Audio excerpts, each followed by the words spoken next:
Now we're going to talk about a topic frequently asked about by both military members and spouses. That's continuation of benefits for spouses, military benefits.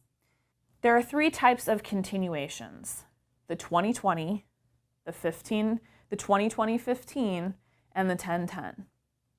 The 2020 is 20 years of concurrent service and marriage. And in those cases, the former spouse would be entitled to full military medical care under TRICARE and also commissary and exchange privileges. Under a 2020-15 marriage, that's 20 years of service, 20 years of marriage, and then 15 years of overlap of those two things. Dental will not be available, and there is only a 1 year from the date of dissolution, from the date of the divorce, coverage for medical. So that means the spouse will only get 1 year of coverage for medical if you're a 2020-15 situation.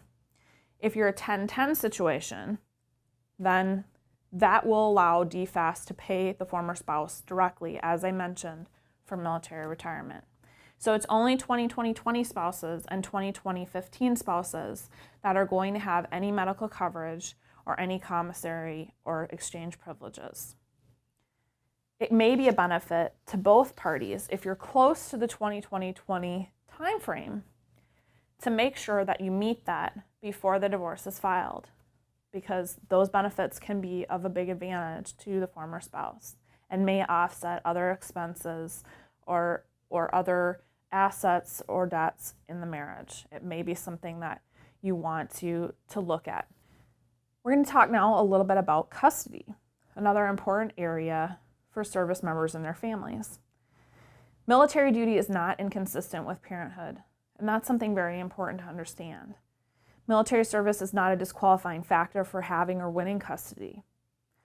However, frequent moves, travel, deployments, irregular work schedules that are involved in military duty do place a burden on the military parent, and the military parent has to show that it will not interfere with the custody.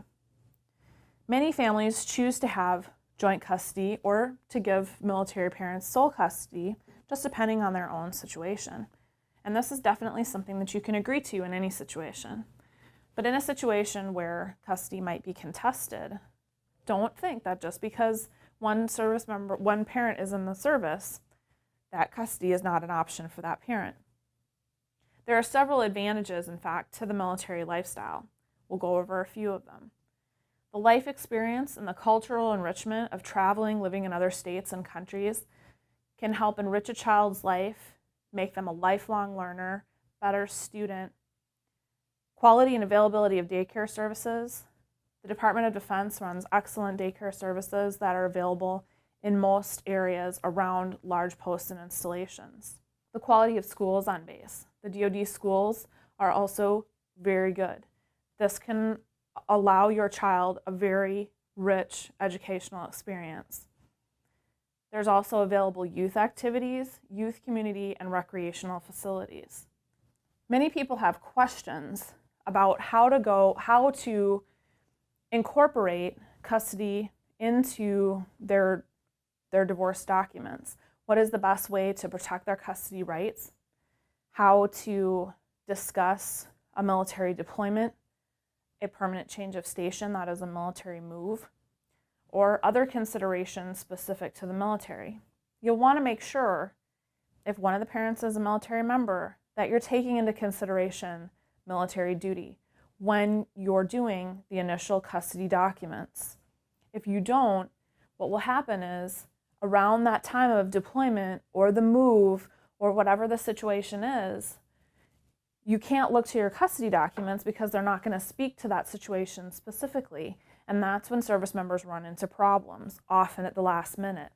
So it's better to handle these things up front and have your custody documents be very specific so that both parties' interests are protected and, of course, the best interests of the child.